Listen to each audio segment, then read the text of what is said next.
नमस्कार विद्यार्थी मित्रांनो.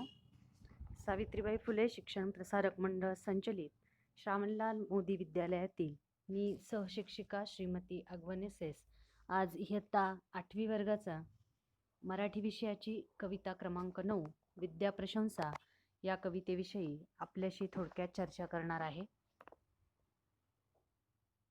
या कवितेमध्ये आपण जे घटक अभ्यासणार आहोत ते घटक म्हणजे कवितेचे नाव, कवी परिचय, कवितेचा आशय आणि शब्दार्थ आपण यात बघणार आहोत. कविता आहे आपली विद्या प्रशंसा. कवी परिचय आता आपण बघूया.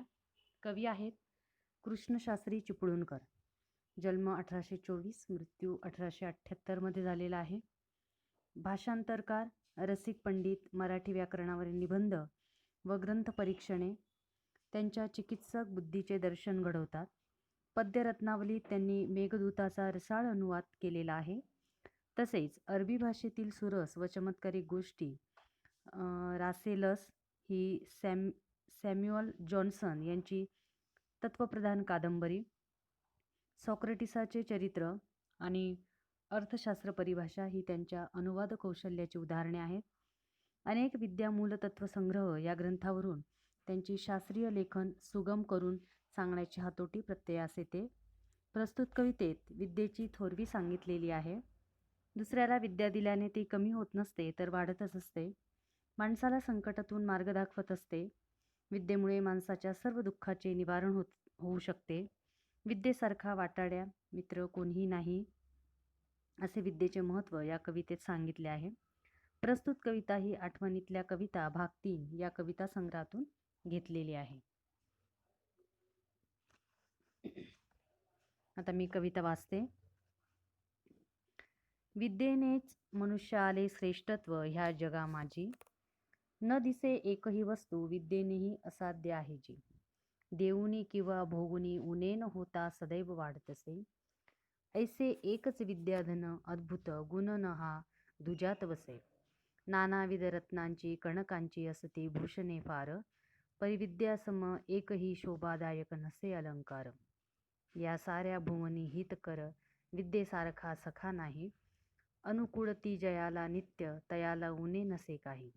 गुरुपरी उपदेश करी संकट समयी उपायही सुचवी, चिंतित फळ देऊनिया कल्पतरुपरी मनोरथापूर्वी.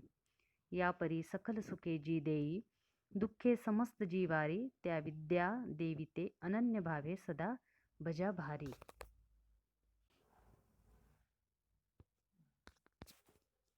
पहिलं कडवं बघूया. विद्येनेच मनुष्य आले श्रेष्ठत्व ह्या जगा माझी, न दिसे एकही वस्तू विद्येनेही असाध्य आहे जी.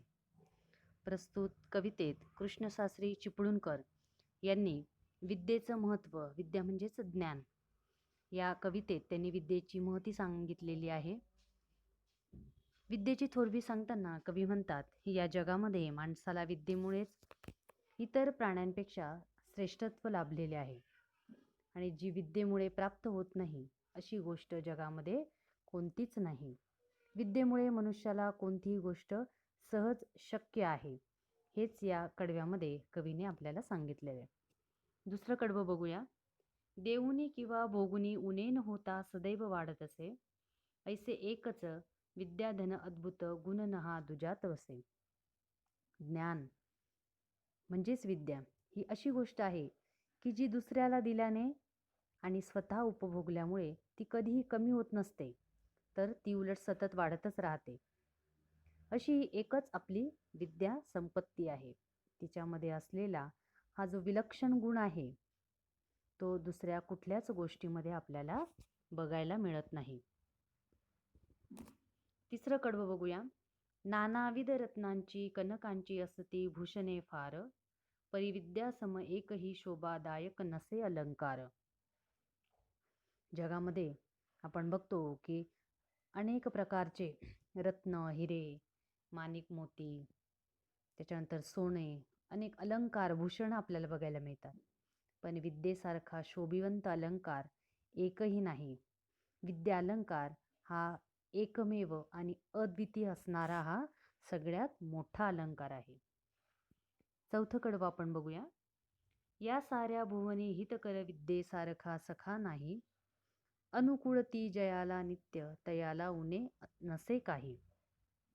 आता या कवितेमध्ये, या कडव्यामध्ये कवीने या सर्व पृथ्वी तलावर, सर्व जगामध्ये विद्येसारखा कल्याणकारी आणि आपल्याला शुभचिंतक साधणारा दुसरा मित्र नाही. ज्याला विद्या अनुकूल आहे त्याला नेहमी कशाचीही कमतरता भासत नाही. म्हणजे त्याला सर्व काही गोष्टी आपोआप मिळतात. 5वं कडवं आपण बघूया. गुरुपरी उपदेश करी संकट समयी उपायही सुचवी. चिंतित फळ देऊनिया कल्पतरू परी मनोरथा पुरवी. विद्या ही गुरुप्रमाणे उपदेश करते, संकटात मार्ग दाखवते. संकट कसं निवारण करायचं याचा मार्ग किंवा याचा उपाय सुचवते. कल्पतरू जसं आपल्याला आपली जी इच्छा आहे त्याचं फळ आपल्याला देतो किंवा यशदायी आपल्याला ठरतो, त्याचप्रमाणे विद्या ही सुद्धा आपली मनोकामना पूर्ण करत असते. 6वं आणि शेवटचं कडवं आपण आता बघूया. या परी सखल सुखे जी देई दुःखे समस्त जीवारी. त्या विद्या देविते अनन्य भावे सदा भजा भारी.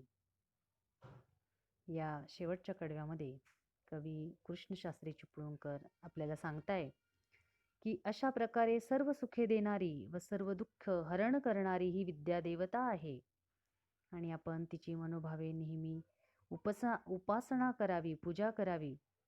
अनन्य भावाने आपण तिला शरण जावं, तिची आपण साधना करावी. हेच आपल्याला या कडव्यात कवीने सांगितलेले आहे.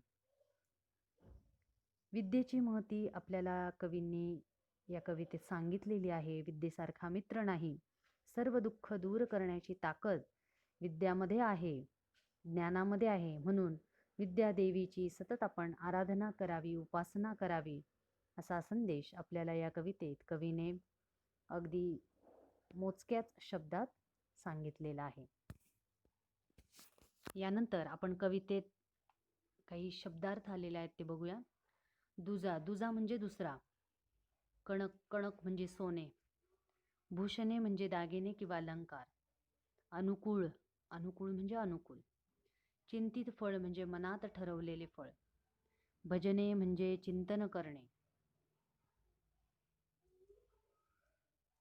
यानंतरच्या आपल्या 15व्या लेक्चरमध्ये आपण पाठ क्रमांक 10 लिओनार्दो दा विंची या स्थूल वाचनाचा अभ्यास करणार आहोत. धन्यवाद.